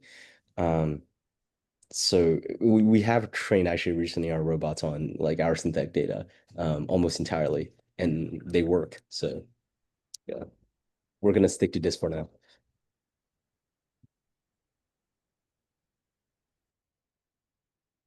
Someone asked, did you ask NVIDIA to fund you? I actually should. We just got into Deception, so I can actually like start asking for that. Yeah. It was like, Also, I know, what's his name? What's with the end?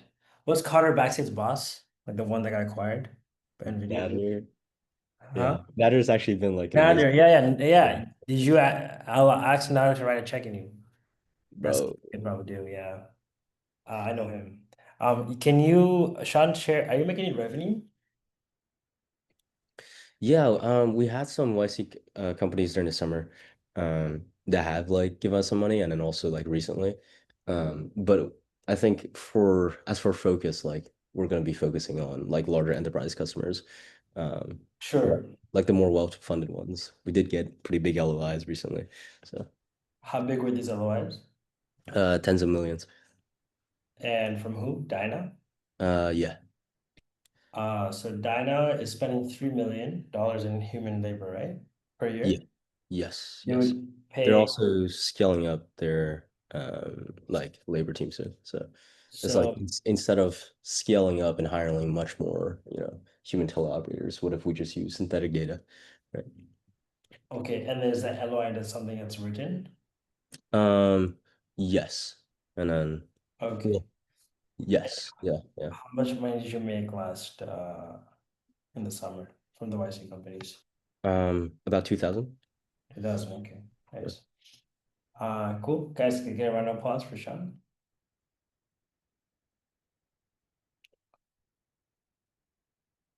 Awesome. With that being said, Sean, take a Yeah. screenshot, man. Good presentation. Take a screenshot of the praise in the chat. Okay. I want to share a winner for tonight. So yeah, drop your LinkedIn. Okay, I will do that. I'll also drop mine. So anyone who's not following me, feel free to follow me.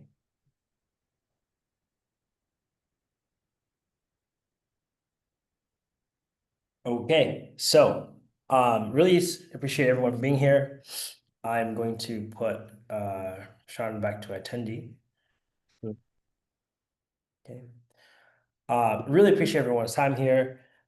This concludes our set of pitches for tonight and the great lock-in weekend. It's been a fantastic time seeing everyone go from idea to building some traction, whether it's revenue, whether it's LOIs, whether it's just getting started on something and knowing what you do with more if you had more time.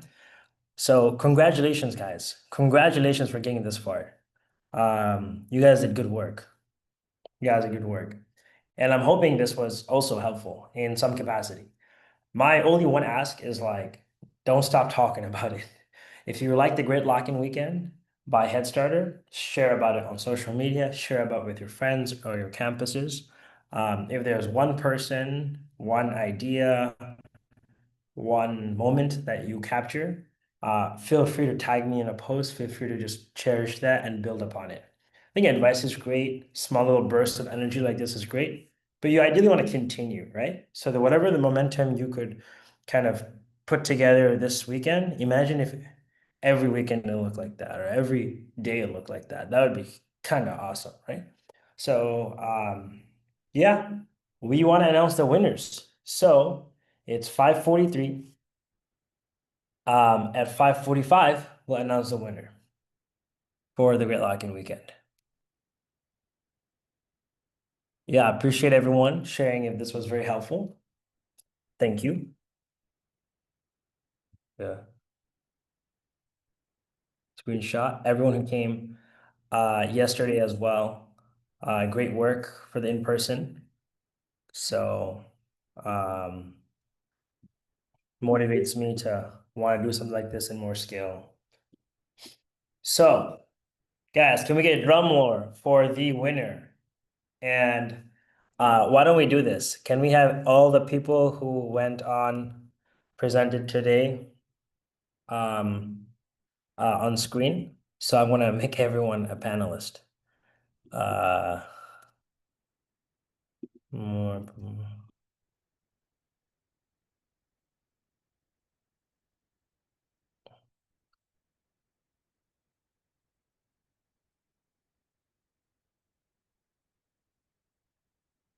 And if you guys can also come on screen, that would be cool.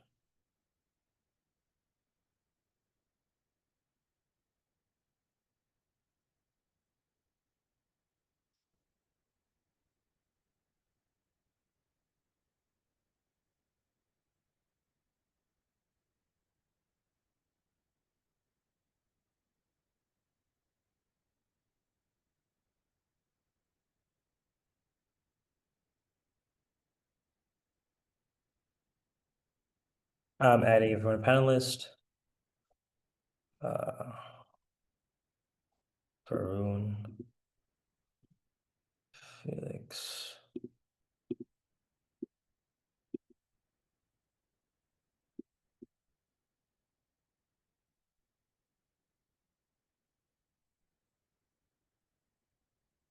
Cool.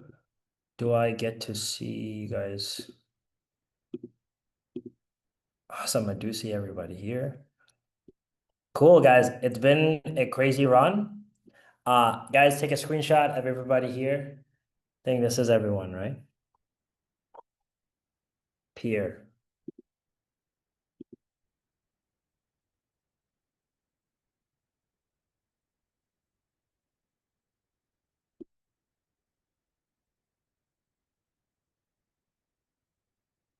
Cool. I'm gonna take a screenshot, take a picture of everybody here. Awesome. We have our final finalists right here. Can we get a round of applause for them presenting on the chat? Everybody here, definitely put in some time this week. They grinded. They did a pretty, hectic. Some of them came yesterday, pitched live in front of, a couple dozen people. And so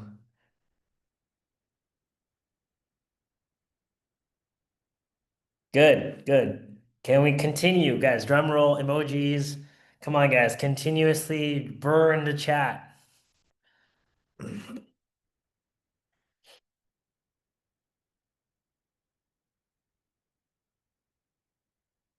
And someone is chosen as a winner. Definitely want to see some excitement from them. Again, what the pros of the winner is going to be, you're going to get a 5K cash prize that we would like to send you immediately. And then we're going to give you a 5K in OpenAI credits, which, if that is helpful for you, we'd love to help participate and share that with you. So I need to see 10 times more emoji in the chat. This is not enough hype. So guys, we need excitement. This is legit. We need some excitement. It is like Twitch. This is true, guys. Drop some stuff in the chat. So, with the first lock-in weekend for Headstarter, with a prize of 5K cash and 5K OpenAI, goes to someone or a team that has booked out 50K in ARR, and that is Scale Agentic. So, congratulations, guys. You guys did really, really well. It was a pleasure meeting you guys yesterday. You guys are doing incredible work. Feel free to come off mic and share a few words. I'm completely blown my mind. Thank you so much, everyone, for being part of this journey. The reason we're building Scale Agentic is because go-to-market has never been this important before, right? Because technology is no longer going to be the mode. It's how fast we can bring our technology, our product to the customer and really get them to use it, iterating and improve and continuously iterating because the world's changing every single day. So we need AI to help us to win the market. Very good. Good job, guys. Again, congratulations on being the winner of the Great Lock-in Weekend. We have over 3,000 applications. We accepted about a couple hundred. And then we brought, a fraction of that to an in-person meeting. And we have over 250 startups submitted online from probably many, many countries, many, many states. And, a lot of people probably started the Great Lock-in Weekend, but quit halfway through. So, really incredible for not just you guys, but everyone who's here on the panel. You guys all did pretty good job. So put yourself a pat on the back, maybe get some nice shower and relax tonight. Definitely, that's what I'm doing today. I'm so tired. But I would love to stay in touch with everyone here, whether you're on the panel, whether you're not.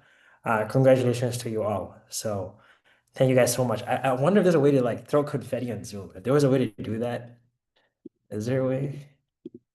I would have done it. but really appreciate everyone's time here. So with that being said, we want to conclude our great lock-in weekend. Thank you guys so much from the bottom of my heart, and co-founder Faizan and everybody on the Headstarter team who was present on this thing. Really appreciate your time, and we hope this was something that's memorable, and keep it up. Thank you so much, Yasin. And as a token of appreciation, everybody here in the audience will get a big discount if you join our private beta. Yeah, we'll sign up. Thanks. Awesome. Thank you.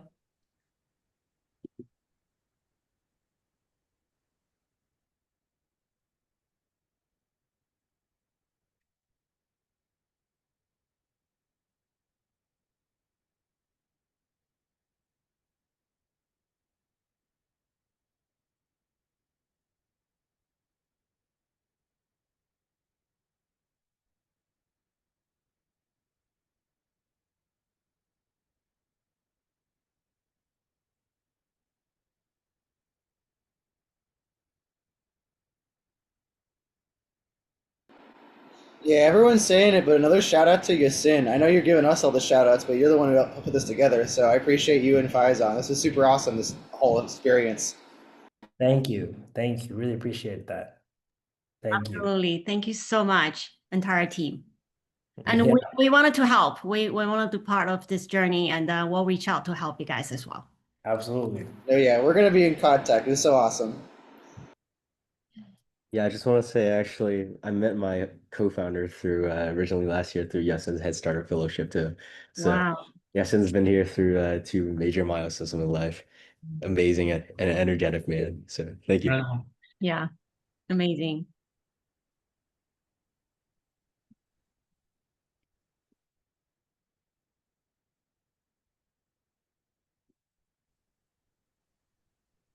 Amazing work, Yasin. Thank you for giving this platform. We really went viral. Good, good. That was the intention. The competition to go viral.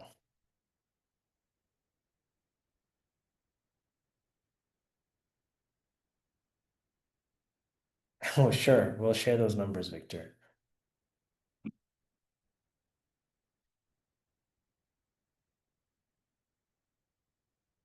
Definitely.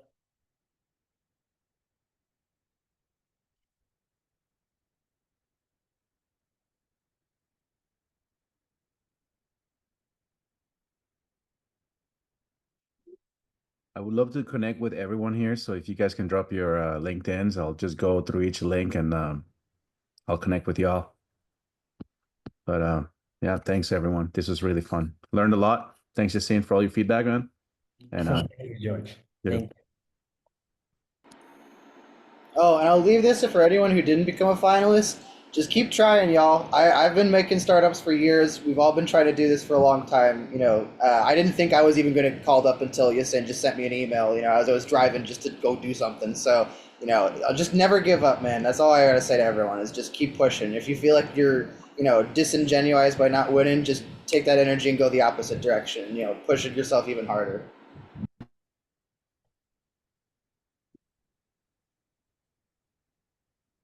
Very cool. Well, guys, thank you so much for being here. Till next time, another day, another time, another dollar. All right, guys, take care. Thank you.